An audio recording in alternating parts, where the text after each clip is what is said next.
Hi, it's Double1975 and welcome to Elite Dangerous on my legacy version on Xbox. And today I've got some fun organic PvP. This all came about completely randomly. I was pirating in Malanja and the wingmates of the people I was pirating were unhappy and came looking for me. I grabbed the combat ship. While I was over at my carrier grabbing a combat ship, so one of my friends, MuthaRom, popped in to say hello in an Conda. Never seen him fly an Conda. He was doing PvP with another member of his squadron, assist them over, and so he decided to wing up with me and we went looking for the person who was trying to kill me. So we came over and we looked for Red Devil, who recently chased off my Cobra Mark IV pirate ship, and at the end of the last video he's the guy trying to interdict my clipper before I head back to my carrier with my ill-gotten gains. I went back to my carrier and immediately grabbed this to come back at him, because, you know, pirate ships are pirate ships. They're not really good for combat. This, on the other hand, is not a pirate ship. This is something special that I built. It's a terrible build. It's a really bad idea. I wouldn't recommend anyone do it, but it works for me. I have a very random style of gameplay when it comes to Elite Dangerous, and I build a very random style of ship. You usually have one purpose in mind, which handily with this one I've got written across the cockpit, because it reminds me which one of my crates I'm in, and that I'm actually allowed to do that, because normally in a bi-weave crate you don't want to be doing that. You know, you want to be allowing your shields to recharge and not smashing into things, ruining your bi-weave shields. But this is not a normal crate. It's one of my particular favourite things to do in Elite Dangerous is take a really fast maneuverable ship and turn it into an unusable brick, and then smash it into people like conkers until I win. Yeah, I've done it again, and this time with a Crate Phantom. And please ignore the terrible plasmac firing in this video and in the next one, because yeah, there's a reason I built a ramming ship with all plasmacs. It's because the only time I ever hit with plasmacs is when I'm barrel stuffing or I'm just about to ram people. So yeah, I thought it a good idea to put on a ramming ship. And yeah, so this was 2v2 eventually, because his wingmate did drop in. And unfortunately for Red Devil, he was left 2v1 for a long time. Him in a medium ship versus a large and a medium ship. But the ironic thing is, in part 2, I'm in this ship and I get attacked by an FDL and a vet. So, and I end up 2v1 for the first half of that fight.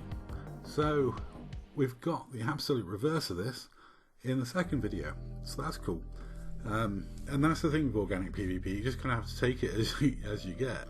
You can't plan a counter build because you don't know what you're going to be fighting. Sometimes you're going to be fighting 2v1. Sometimes it's about survival and not winning. You know, that's the name of the game, and it's part of the course.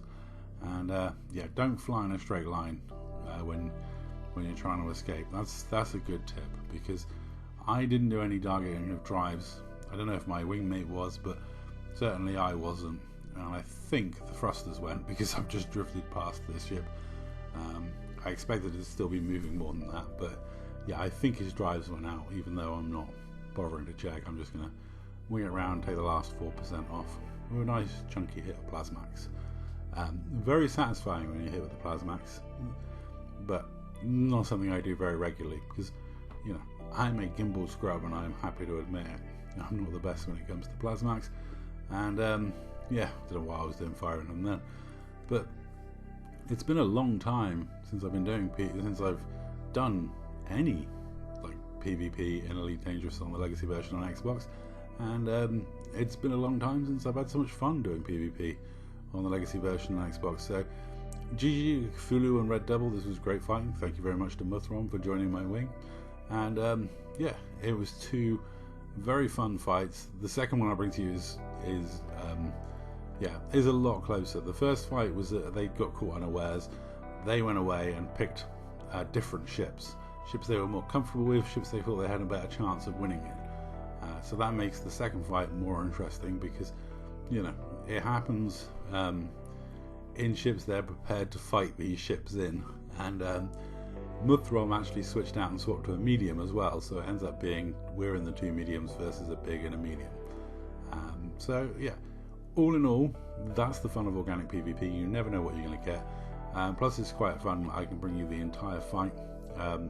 Cthulhu's at this point, he starts typing and not concentrating on anything other than like telling us he's going to come back. So I sat in Super Cruise and waited for him. All I did was synth more ammo, and MuthaRom went to swap ships, and that was that. I don't believe I used a single bank in this fight, so I had all my banks for the next fight, which was quite handy because I damn sure needed them in the next fight. But you'll see, that one's to come. As for this one, yeah, it was all in all, this ship performed exactly as I hope it would do. It does hit like a truck in terms of weaponry as well as in terms of itself, and yeah, it's a pretty beastly ship. It's not something you wanted to run into in a dark alleyway, this ship, and yeah, perfectly complement to my weak pirate ships is having combat ship beat sticks like this that I can get out and hit people over the head with, like to leave me alone when I'm pirating.